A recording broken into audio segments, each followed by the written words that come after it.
Hello students, in today's lecture we are going to discuss the last part of this topic, that is the apomixis, then the parthenocarpy and the polyembryonic condition.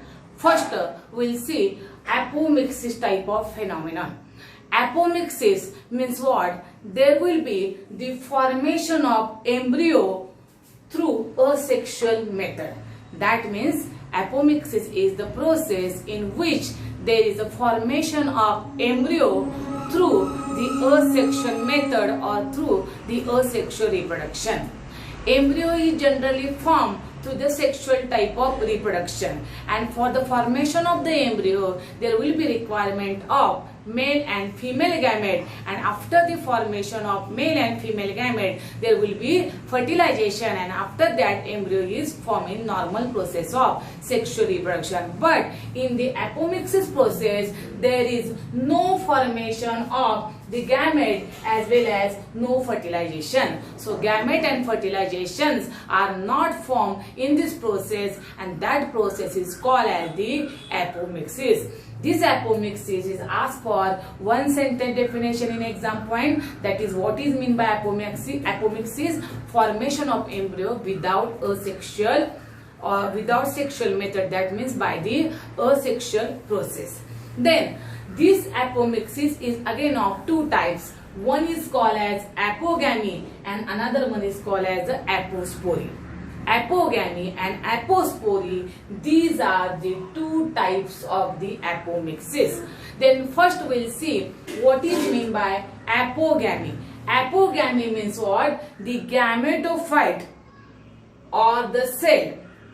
The gametophyte or the cell produces embryo-like structure without fertilization.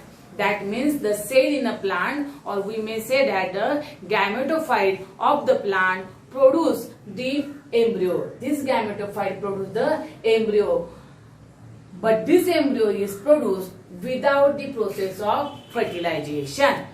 Generally what happens, the gametophyte and sporophyte, these two stages of the plant we have seen in the kingdom plantae topic in 11th standard.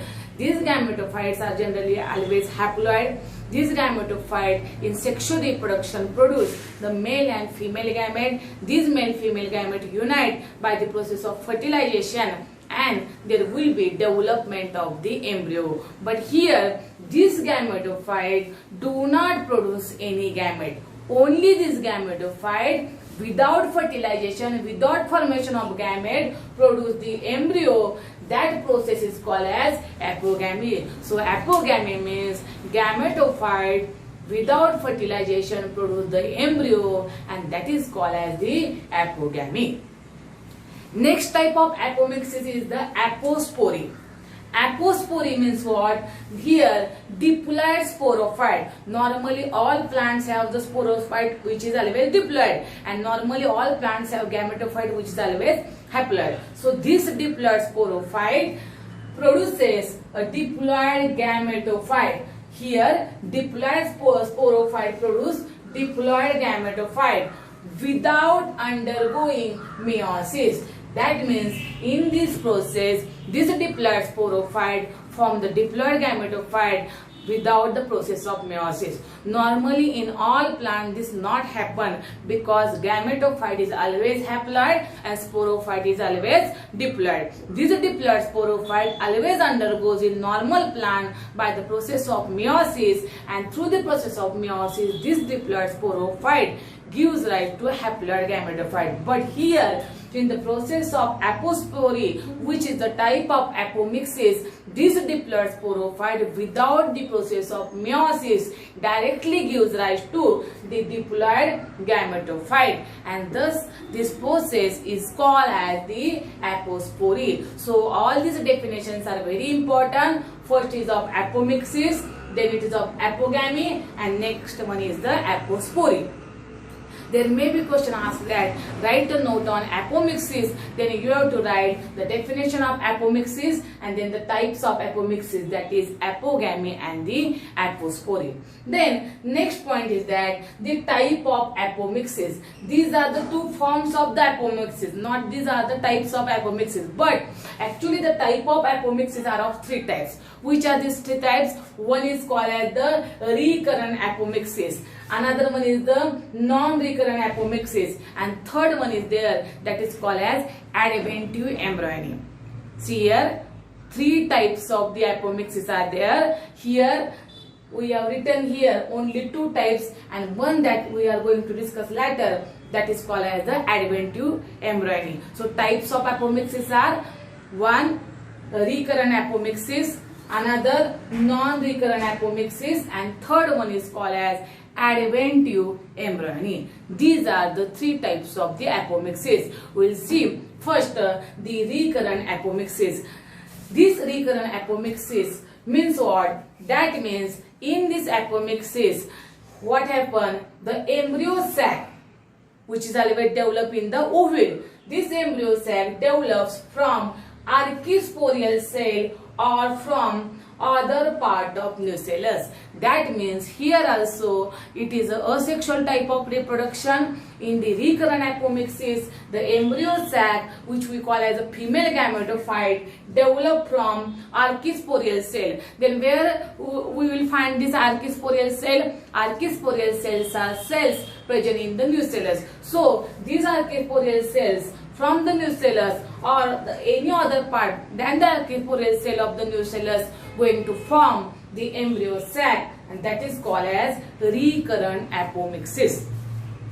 This recurrent apomixis is again of two types. One is called as diplospory and another one is called as apospory.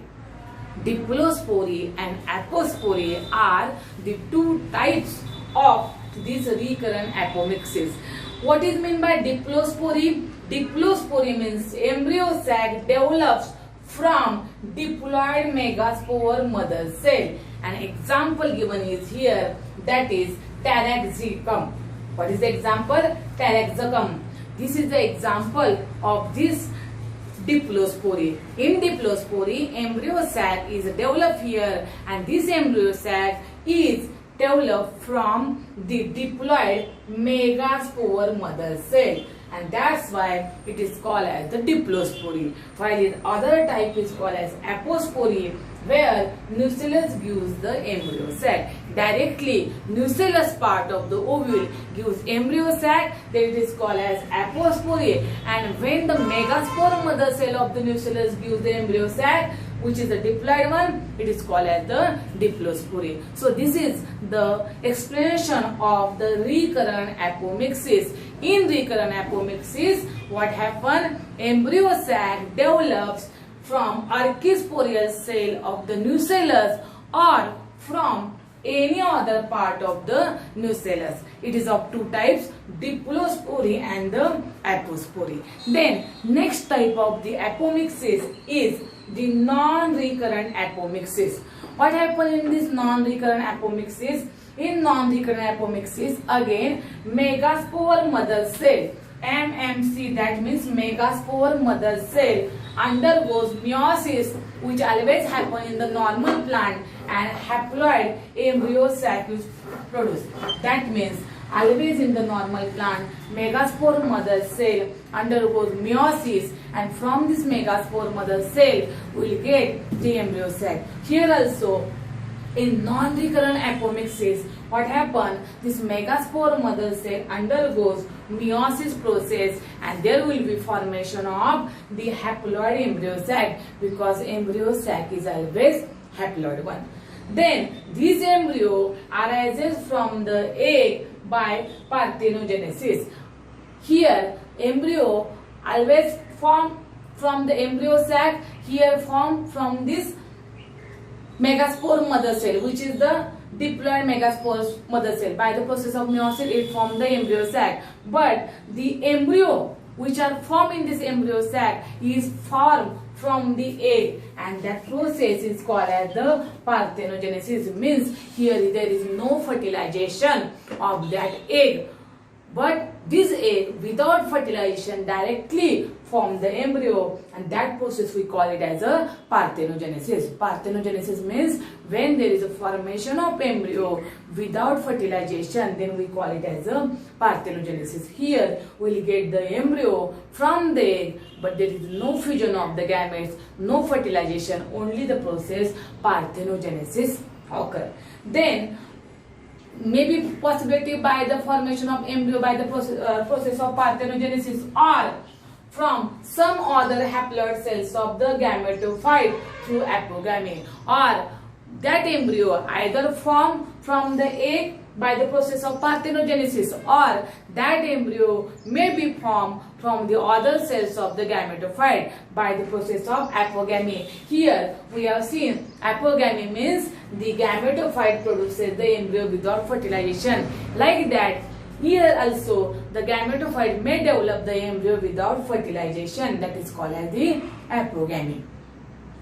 Plant produced by these methods are generally sterile. So plants which are produced by these methods are generally sterile and not reproduce sexually. Example is the Nicotina, which is similar to the tobacco plant. Nicotina is a plant which is similar to the tobacco plant. Nicotina is an ornamental plant. Generally, it has the yellow colored flowers, which fragrance are always found at, particularly at the night time. And this Nicotina, which is similar to the tobacco plant, are included in as an example of non-recurrent apomixis. And non-recurrent apomixis plants are generally sterile and they do not take part in the sexual reproduction. Thus, here we have finished the two examples of the two types of the apomixis. One we call as a recurrent apomixis and another one is called as a non-recurrent apomixis. Then the third type of the apomixis is called as a adventive embryony. So we will study the third type of this apomixis, that is called as the adventive embryony. In this adventive embryony, what happens? Adventive embryony is the condition of the apomixis which is somewhat similar to the polyembryony. So third type of the apomixis is called as the adventive embryony. We have seen now that apomixis are of three types. One is called as recurrent apomixis, another one is called as non-recurrent apomixis, and third type is called as adventive embryony. In this adventive embryony, there will be formation of embryo. That means embryo is formed from nucellus, or this embryo is formed from the integument. That means this embryo here also formed without fertilization, without meiosis process, but embryo is formed either through the nucellus or through the integument. But this embryo is formed through the nucellus or through the integument along the zygotic embryo. That means this embryo is formed along the normal zygotic embryo. That means there will be normal zygotic embryo. Means what? This zygotic embryo is formed by the normal process of sexual reproduction. When this zygotic embryo is formed through the sexual reproduction, that means we'll revise that point, that zygotic embryo is formed by fusion of the one male gamete with the egg, and there will be formation of zygote, and that zygote later on form the embryo. Thus this zygotic embryo, which is formed through the sexual reproduction, when the zygotic embryo form at the same time from the some cells of nucellus or some cells of integument form the another embryo, and that condition is called as the adventive embryony. This adventive embryony leads to a condition that is called as polyembryony. That is called as polyembryony. Zygotic adventitive embryony leads to a condition called as polyembryony. Why we call it as a polyembryony? Because here there is a normal zygote embryo is formed as usual by the sexual method of reproduction, but at the same time more embryos are formed either through the integument or through the nucellus, and more than one embryo is present in that seed. That's why this condition is called as the polyembryony. And such a type of the adventitive embryony we can observe in the plants like mango or the lemon or in the orange fruit. These are the examples which shows adventitive embryony. This is the apomixis, which we call as a asexual method through which there will be formation of the embryo. Now the next part of this topic is the parthenocarpy, and then we'll see the polyembryonic condition. So we'll see first what is mean by parthenocarpy. See here, parthenocarpy means, just we have seen the definition of the parthenocarpy. Parthenocarpy means the formation of fruit. That means formation of fruit without fertilization.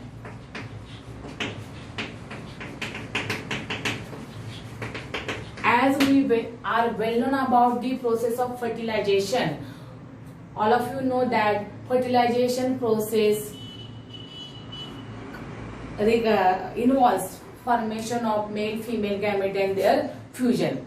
After fusion of the gametes or after fertilization, there will be formation of the fruit. Means in most of the angiospermic plant, fruit are developed after the fertilization. But here, without fertilization, there will be formation of fruit, and that process is called as parthenocarpy. Carpy indicate the fruit and partheno means without fertilization. Here, what happens? The ovary of that plant produce one hormone, and that hormone is called as auxin, and name of that auxin is called as IAA. IAA stands for indole acetic acid.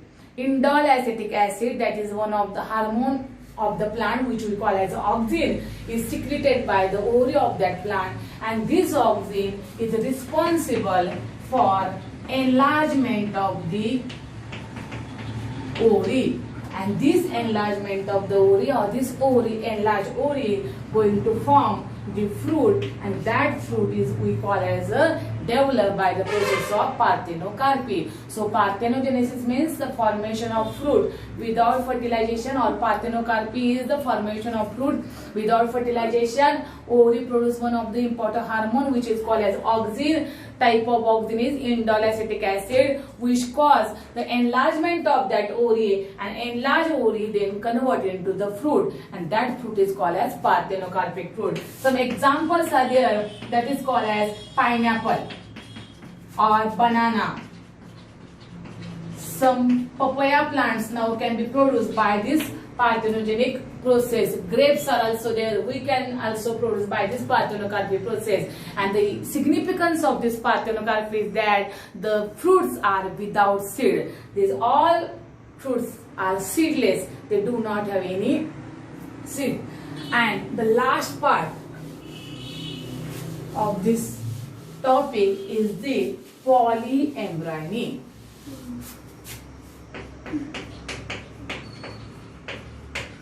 Poly means many, embryony means embryo. That means it is a condition where more than one embryo. It is a condition where more than one embryo is present in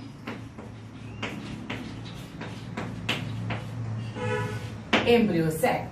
More than one embryo is present in the embryo sac, and that condition is called as polyembryony. When only one embryo is present in embryo sac, then that is a normal process. But more than one embryo when present in the embryo sac, then we call it as a polyembryonic condition. And this polyembryonic condition may be true polyembryonic condition or the false polyembryonic condition. Why we call it as a true or false polyembryonic condition? Because that more than one embryo, whether they are present in the same embryo sac or they are present in the different embryo sac. When all the embryos are present in the same embryo sac, then that is the true polyembryonic condition. And when more than one embryos are present in different embryo sac, then that is called as a false polyembryonic condition. So polyembryonic condition may be true or may be false. These polyembryonic conditions are again of two types. One is called as adventive polyembryonic.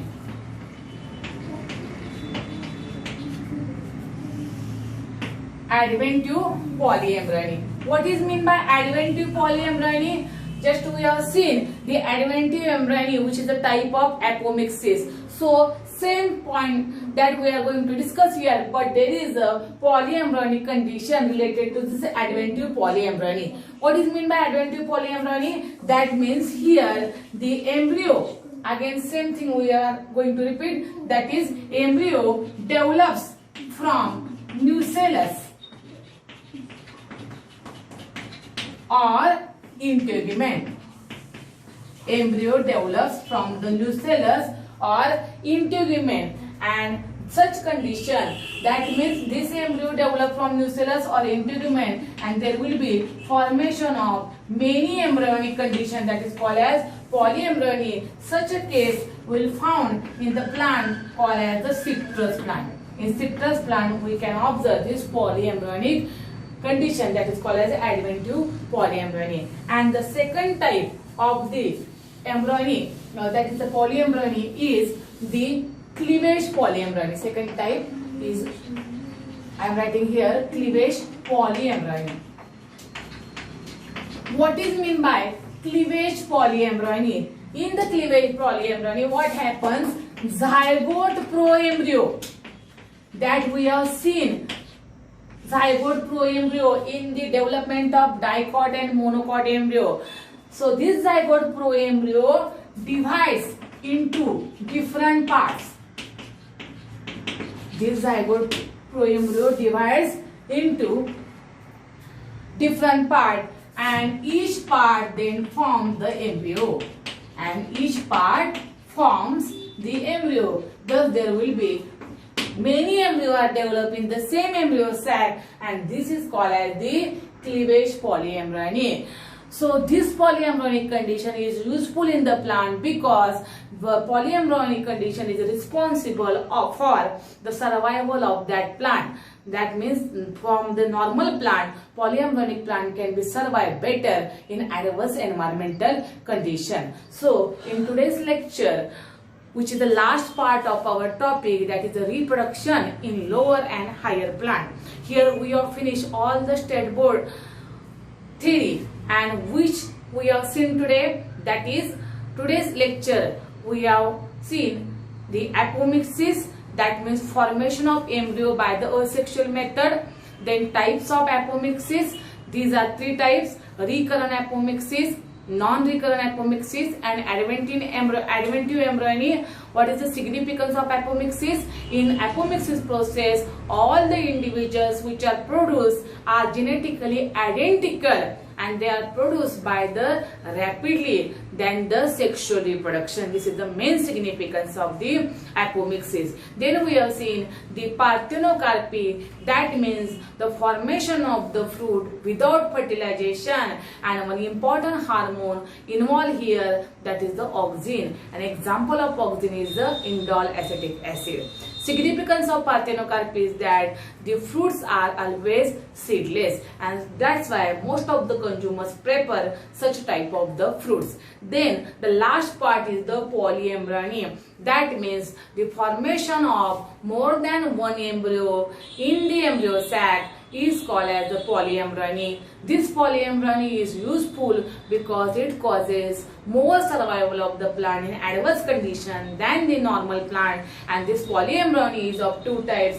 One is called as adventative polyembryony. Here it is found in the citrus plant, where the embryo develops from the nucleus or the integument, and more than embryonic condition, more than one embryo is formed here. And second one is called as the cleavage polyembryony, where zygote proembryo, which is formed after the division of the zygote, divides into different many parts, and each part of the zygote proembryo later on develops into many embryos, and that is called as the zygotic proembryo. Thus, here we have completed all the theoretical part of the reproduction in lower and higher plant. In next lecture, we are going to study this same chapter for the NEET level, and the name of that chapter is sexual reproduction in the flowering plant. Thank you.